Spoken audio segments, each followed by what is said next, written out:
Every year, Vanguard publishes its analyzed data from millions of retirement accounts to find the average 401k balance by age, industry, and gender. So let me go over how much working men versus working women saved in their 401ks throughout this video. And I'm also going to show the average 401k balance for each major industry, okay? And here is the average and median 401k balance by gender. The average 401k balance for men is about 157,500, while the balance for women is about 112,400, and the median 401k balance for men is 42,000, while for women it's about $31,000. On average, men save more for retirement than women across all age levels. Vanguard also showed a large disparity in savings between men and women. Now, I'm not trying to start a debate about gender inequality on my channel, but just to show you facts about what's shown on data, right? And women will live longer and require long-term care more than men. The savings disparity has been there since inception because more men are in the workforce than women, right? But if you're in a married household, then you're most likely accounting for either or both of your 401k plans together to calculate your retirement number.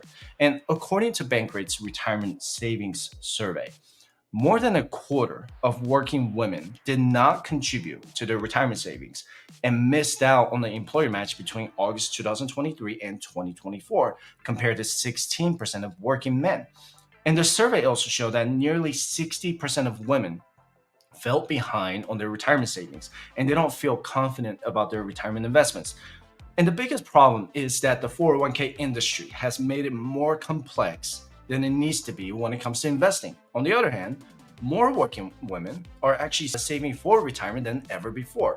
If you take a look at the stats for Gen Z, over 74% of Gen Z working women are contributing to their 401k plans. 74%, and that is up from 70% in the year 2020. And while the labor force participation rate continues to increase for women, the labor force participation rate for younger men between the ages of 25 and 34 has been declining over the years. And this is from the Wall Street Journal. As of August 2024, 89% of men were employed or looking for work, which is 700,000 less, or I should say fewer, than the labor force participation rate in 2004.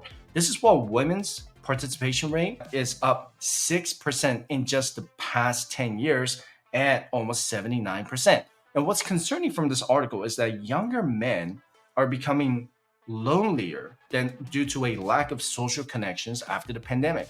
And these social scientists said that men between the ages of 18 and 30 spent 18% more time alone last year, while women spend less alone time in the same age range. And social scientists, I didn't even know that was a thing, but they're also citing that there's a shift in traditional gender roles and single earner family structures, as well as declines in traditionally male-dominated industries such as manufacturing. And it's also interesting to note that the divergence isn't just economic, because young men and women are becoming farther apart on political and social issues. And without getting too political on this channel, the data does show that younger men have more conservative views on social, political, and economic issues, while younger women have more liberal views on the same issues. So, I'll link this article in the description, but I thought it was really interesting. But what about the 401k balance by industry? And this is from the same study at Vanguard, okay? People in agriculture, mining, and construction have the highest average 401k balance with $185,000. My wife's in the construction industry, so that's really interesting to see. And if you look at the teachers and healthcare workers, they have the lowest average balance because they most likely have a better pension plan than any other industries. So some people prefer to have a pension than a 401k because it's easier for them to understand. But what if you can have a pension and supplement your retirement income with a 401k or 403b or 457 plan as a teacher or a healthcare worker? Your pension alone may not be enough. That's something that the teachers are very aware of. Teachers, healthcare workers, firefighters, and first responders. And surprisingly, people in media, entertainment, and leisure have the highest median I'm talking about median here. All right. 401k balance with almost $79,000. That's really incredible. Us finance folks right here, man, we are lagging. We need to step our game up because we are second place behind the agriculture, mining, and construction industries. But anyway, does everyone need $1 million in their 401k to retire comfortably? No, not necessarily. If you're a teacher, police officer, retired military, or firefighter, you're gonna have a pretty decent pension plan. So if your pension income is, let's say, 40K per year as a retired military, that's $1 million in retirement number that you can take off every time you calculate your retirement number, right? So I'm just gonna use this as an example, right? So 40K multiply by 25, it's gonna be $1 million in, we call that fire number, or the retire number. So you can always subtract that $1 million in total fire or retirement number from your total calculation because you have a military pension or some type of pension income coming in every year or every month, right? So far, so good. So I'm going to try to slow it down here because I guess I confused this with my audience last year, but I'm going to try to slow it down. But let's just use an example. And let's say your retirement goal is going to be $100,000 a year.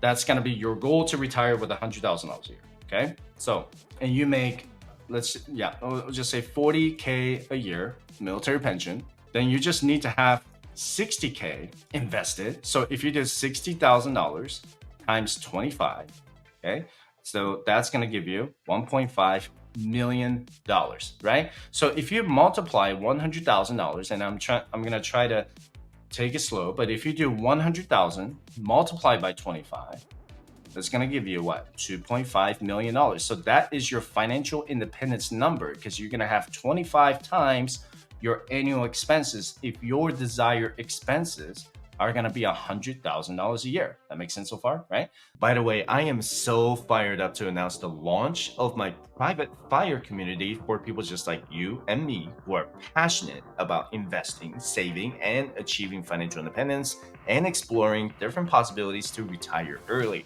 My private community will allow you to connect with me on the platform and get in touch with other like-minded individuals or couples who are just as serious as you are with the FIRE movement. As a member of my private community, you'll get resources like investing, saving, paying off debt, or finding the right place to grow your money. So when you have your total FIRE number, retirement number at 2.5 million, but now you have let's say I'm going to take out military. So let's just say pension. Okay.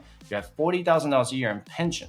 It's $60,000 a year from your investment. So now you just need to have $1.5 million invested so that you can take that investment out at a 4% withdrawal rate. That's just one of the examples. So what if you have Social Security at $30,000 a year? It's the same thing. You just subtract it by $30,000 and now you just need $70,000 to calculate your number, right? If let's say you have $30,000 a year in pension, and let's say you get a $20,000 a year in disability, then whatever your FIRE investment number is going to be $50,000 a year instead of $70,000. So you need to figure out first what your income sources are going to be throughout your retirement, and then you can subtract it from your total retirement number. Okay, so if that's still confusing to you, you can schedule a session with me by visiting firesuccess.com/consultation. Now, regardless of your gender or industry, you have to plan your retirement like you're going to live to 100 years old. Yeah, I said it, 100 years old. Medical industry, the technologies are getting better. I believe that people in this era are going to be living a lot longer. And here's how you can start calculating your retirement number. Okay, you have to start with your employer. Does your employer come with a pension plan? If the answer is yes, how much will it be? And how much of that cash value is in your pension plan? Maybe you're with the government sector that comes with a lucrative pension. Maybe you're a federal government employee that comes with a FIRST, right? So how much is that pension going to be when you turn 62? Or do you want to take the MRA and start collecting at 57? Now, if you're a firefighter and you want to retire at the age of 50 because there's no age limit with a 457B plan, how is that going to look for your retirement expenses or retirement income, right? And the next one is your defined contribution plan. So that would be your 401k, 403b, 457 TSP. And other 401k like plans. Based on your current contribution rate, how much will you have in your retirement nest egg? Then the next one is your tax-free retirement accounts like the Roth IRA. Are you both maxing out the Roth IRA contributions every year? And when I say both, maybe you and your spouse, or maybe just by yourself. Because having your Roth IRA in your retirement can greatly reduce your tax liabilities. Imagine having $1 million, $2 million, $3 million or more in tax-free money in your retirement, like Roth IRA or maybe in your Roth 401k. Let me know in the comment section down below. How many of you only do the Roth? Maybe some of you only do the traditional, right? Do you have a plan for healthcare? The biggest downside of retiring in the US is the cost of healthcare. Do you invest in a health savings account so that you have enough to pay for your medical expenses under Medicare? And you should always keep track of your expenses. I mean, I can give you all of these numbers all day long, right? But if you don't know what your expenses are going to be, you just say, oh, I just want $100,000 a year. False. I need you to know. I need you to write down how much of your $100,000 is going to be non-discretionary expenses, and how much of that $100,000 a year is going to be discretionary expenses. Okay, what are the expenses that you cannot live without, and what are the expenses that you can live without? Right? Okay, so I know this segment focuses more on genders, but regardless of your gender, you have to become familiar with basic retirement planning. This is why I do what I do, to provide financial education, so you don't have to pay a lot of money to professionals, and you can maybe start writing these things down on your own. You don't even have to watch my channel, because you can find numerous resources to become familiar with your 401k.